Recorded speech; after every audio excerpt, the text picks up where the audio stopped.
Oh, Nebraska was so close to pulling a Nebraska, and then they didn't. They beat Cincinnati. The Bearcats cover, which was my prediction. Even though I thought it was a home game for Cincinnati, I forgot we did this neutral site nonsense. Let's be real. That was a home game for Nebraska. The crowd was on fire at Arrowhead Stadium, and I tell you what, I thought the Bearcats were going to break Nebraska's heart again. Brendan Sorsby's driving right down the field. He's using his legs. He's starting to hit some throws. He picks up the 4th and 7. When that ball was in the air, Nebraska fans had to have had many years and countless games of PTSD swell right back up into their chest. Oh no, here we go. We're going to be losing the final minute.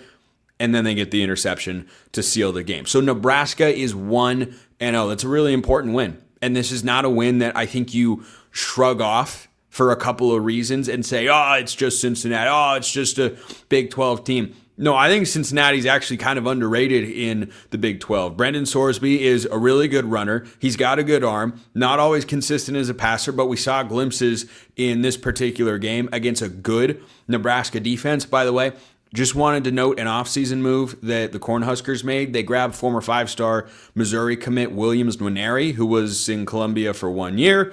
He is now with Nebraska, 6 tackles, half tackle for loss, and a pass deflection. Just one of the guys that I thought had a really good game for the Nebraska front four. But I think that the Cornhuskers getting this win is almost more a sigh of relief than, oh my gosh, let's start the hype train. But Nebraska winning a one-possession game. We can't just look past that.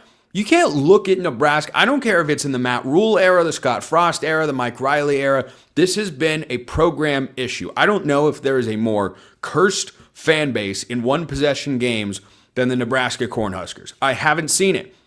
I have not seen it exist in any sport, quite frankly, when you get in these tight contests. So going out there, when you have a team that some people are saying, you can go make the college football playoff because you have a favorable schedule. You couldn't drop this game and do that. And frankly, if you had dropped this game, it probably would have been indicative of, yeah, we're a 7-8 win team instead of a 9-10 win team. 9-10 win puts you in the playoff discussion. 7-8 win, hey, we're good, but we're not anywhere close to the college football playoff. So that stays alive for Nebraska here with a non-conference win over Cincinnati. And look, them's the breaks that this went from being a true road game to being a neutral site home game for Nebraska, but you can only play what's right in front of you. They went out, they won the game, they got it done. So winning in those moments, the defense coming up with the big play, I wondered about Nebraska's defense. They lost their defense coordinator to Florida State. There's a reason he got hired. He was darn good. I watched this Nebraska defense, and Matt Rhule's just coaching them up really well on that side of the ball. I think that he has got his fingerprints all over that entire defense, and they played really well, and they won them the game. And so that's the really, really good news for Nebraska, or the first piece I want to look at. The second piece is Dylan Raiola, who at times last year looked like, what is it? Yes, a true freshman, because he was, wait for it, a true freshman. Well, now he's a little bit more experienced, and in this game, I loved his approach. Nebraska wanted to run the ball, and I think Emmett Johnson is great. Get to know his name at running back, Isaiah Hunter, the Cal transfer, another big offseason move that Nebraska was able to get in the transfer portal, had a touchdown reception. Dane Key had a touchdown reception as well. Raiola finishes the game 33 of 42, 243 yards, and 2 touchdowns. What I loved about this game from Dylan Raiola was the fact that he was able to just take what was there. He didn't force the issue. He almost fumbled once. Cincinnati had him stripped. He got a fortunate bounce and got back on top of it. But the fumbling was the only moment where I felt like Dylan Raiola was really putting the ball into harm's way. Like, for him to go out there, this is not, a bonkers stat line. 33 completions and only 243 yards. Yeah, he was kind of a check down merchant in this game. I am okay with that. It is game one. You're playing a pretty good looking Cincinnati team. I was impressed with the Bearcats. I thought they'd be solid, respectable. I thought they'd cover. They did. But frankly, I watched them and went, boy, I don't know if I'm not sure why that can't be a bowl team in the Big 12. They could also go 3-9 in the Big 12. Last year, Oklahoma State beat Arkansas in the almighty SEC and then proceeded to Well, we all remember what happened there. They end the year 3-9. So I think that this is a nice win for Nebraska, but for Raiola in game one, when you're working in some new pieces, to have been good situationally, to make the right decisions. I forget who the analyst was with Mark Jones, the play-by-play announcer on the broadcast. He was making the point correctly that there were plays in this game Dylan Raiola made that are not going to show up on the stat sheet, but were really important. Certain scrambles, certain throwaways, certain checkdowns. He just did a good job of identifying the coverage Cincinnati was in.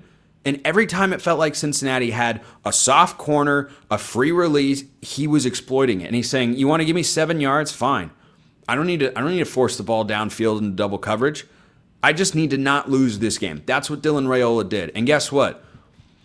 There's that old expression, I hate losing more than I want to win.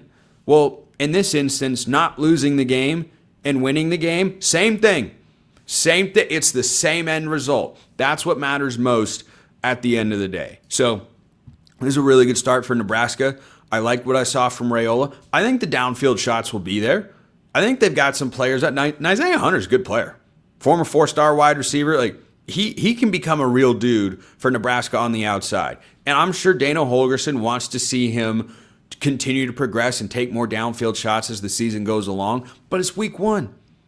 It's a Thursday night on week one, and Dylan Raiola just goes out there and makes the plays to win the game. And the next time Nebraska is going to be tested is September 20th because they have Akron next week. They have a long layoff, of course, since this game was played on Thursday. Then they play Houston Christian. Neither one of those games are going to be a challenge for the Cornhuskers. So this is probably the last time I talk about Nebraska for an entire segment until September 20th. But that game against Michigan, Sharon Moore is not going to be coaching that game. The Wolverines better look out. They better look out because when you put this win on your resume and you're going to stack up 2 more, Nebraska is going to be feeling really, really good. I think they'll continue to tweak the offense. The defense, I think we can just establish, is going to be good regardless of who's calling the defensive plays. And I think that they just did a good job of finding a way to win the game because this is such a sign of growth for Nebraska. It's a huge sign of growth. This is a game they lost.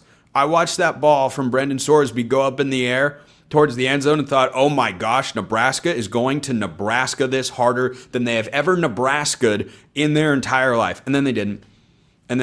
So props to Nebraska. I want to touch on Duke. They were tied with Elon 10-10 at the half. They won the game 45-17.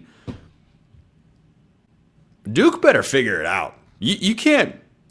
They've got Tulane up next. I believe that game is next week. Let me double check that one really quick because I've talked about Duke a pretty good amount this offseason. I like Duke. I like Manny Diaz. I think they've done a lot of really good things.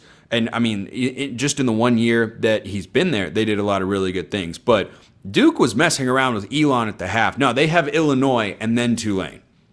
Illinois, number 12 in the country, who's taking on Western Illinois tonight. They're going to smoke the Leathernecks. Then they go to Durham to play Duke. Duke better step it up. Week one does not define your season. But boy, there are adjustments that need to be made. 10-10 at the half with Elon. You can't be doing that with Illinois. Now with Illinois and at Tulane. Duke doesn't want to mess around with those 2 games. So I didn't love what I was seeing there from Duke. Darian Mensah got settled down a little bit. The Oklahoma transfer at wide receiver looked really good. Some things to like in the second half. The first half, not so much. But Nebraska, feeling good. Duke, not as much. Wisconsin, yikes. Yikes, Wisconsin. I mean, they won, but that's not looking good. I'm not dunking on Wisconsin to end today's show. We'll end with optimism. Nebraska did what they needed to do. Appreciate everyone listening. I'll see you next time. Until then, hope you all have a wonderful rest of your day.